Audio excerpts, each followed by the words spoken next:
Mga idol, itong Magnolia Pambansang Manok Timplados meron ng pinaplanong pagpapalakas ng lineup sa susunod na konferensya, which is ang Commissioner's Cup.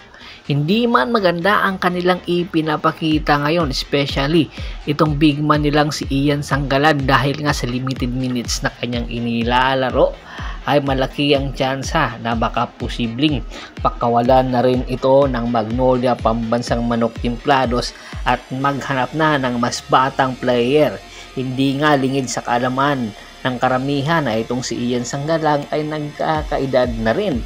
Unti-unti nang nagbabago ang mga big man ngayon ng PBA, pabata na ng pabata, at anytime ilang taon na lang itong sa PBA, si Ian Sanggalang ay tuluyan na nga nitong lilisanin ang PBA.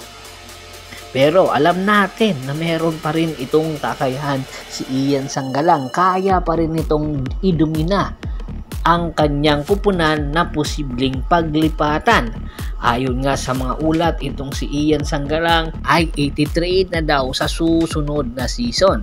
At malaki ang tsansa kung sakasakali mang palitan itong si Ian Sanggalang, ay magdadagdag din naman ang Magnolia ng big man.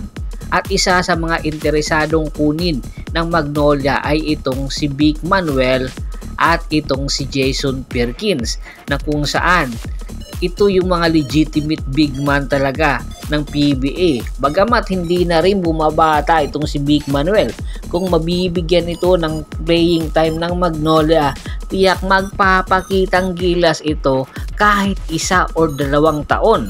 Samantalang ito naman si Jason Perkins, ito talaga ang target ng Magnolia Pambansang Manok Timplados para imadagdag sa kanilang lineup.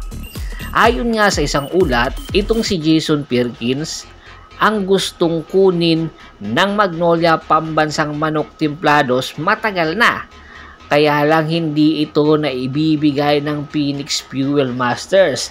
Dahil na rin sa performance ngayong Governor's Cup ng Phoenix Fuel Masters ay baka malaking posibilidad na pakawalan na itong si Jason Perkins ng Phoenix Fuel Masters at maghanap na ng batang big man na posibleng maging future ng Phoenix Fuel Masters.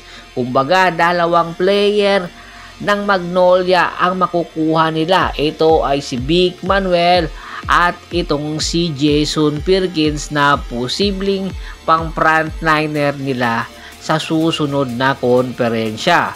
At ang magiging kapalit daw ni Jason Perkins ay itong si Ian Sanggalang.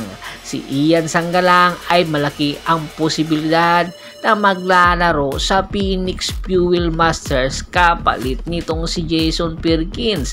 At ito namang si Jason Perkins, magkaka-reunion sila ni Vic Manuel at Calvin Abueva sa Magnolia.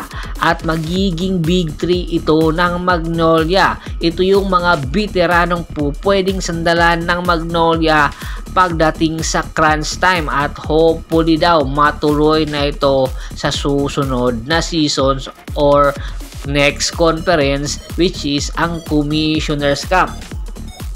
Kung sakasakaling mang makuha nga ng Magnolia Pambansang Manok Timplados itong si Jason Perkins, ay malaking addition ito para sa Magnolia dahil magkakaroon sila ng big man na merong outside shooting na matagal na nilang hinahanap, dahil itong si Ian Sanggalang ay wala naman itong perimeter shooting at the same time wala itong 3-point shooting kung ikukumpara kay Jason Perkins. Kaya nga nila kinuha si Seb Lucero para makatulong sa Magnolia.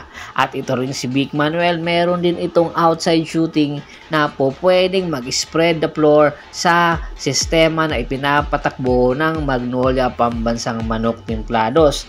Nakita natin ang Magnolia ngayon, ultimo si Mark Baroka ay hindi maganda ang kanyang ipinapakita. Hindi ito katulad ng mga dating konferensya na pinaglaruan ng Magnolia, dahil nga sa pagkawala ni Gio Halalon ay malaki ang epekto kay Mark Baroka sa kanilang tandem. Kaya anytime pagkatapos ng elimination round, yung matatanggal na kupunan ay magbabago na ng lineup at malaki ang posibilidad na magpabata. Ano sa tingin nyo? Dapat ba itong ituloy? Komento na sa baba ng video at pag-usapan natin yan. Once again, this is Percival Monteron at your service. Bago pa man natin tapusin ang ating kwentuhan, shout out muna tayo sa ating mga solid na followers na laging sumusuporta sa atin. Kay Kagawad Katsakino Dupusin ng Agunoy, Bulacan, Adrian Dulay at sa Dulay Family, Yornel Belches, Ronald Bersubidad, Anthony Laquialon. Marami pong salamat sa walang sawang nyong pagsuporta. Pakibisita na rin po ng Facebook fanpage ko na Polgoso Hapres PH. Marami pong salamat.